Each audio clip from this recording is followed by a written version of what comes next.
Eksklusibong video ito nang rumisponde ang mga pulis sa ambush sa barangay Malna, Kapay, Lanao del Sur. Tadtad ng tama ng bala ang tinarget na van. Ang mga sakay nitong duguan, mga ahente pala ng Philippine Drug Enforcement Agency o PIDEA. 5 sa kanila dead on arrival sa Amay Pakpak Medical Center. Ang isa pa nasawi habang ginagamot sa ospital. Sa inisyal na investigasyon, galing ang PIDEA agent sa isang programa para sa mga drug surrendery ng tambangan ng hindi bababa sa 10 armadong lalaki. Ang pagpatay, ikinasa di kalayuan sa bahay ng alkalde ng Kapay. Hindi po sila nakapagpaputok dahil po grabe po ang bullfire kaagad habang sila ay dumadaan po sa areang yun po.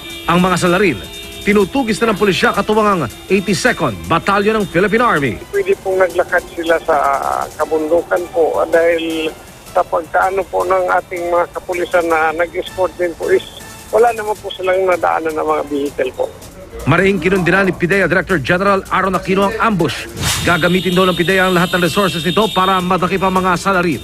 Emil Sumangil, GMA News.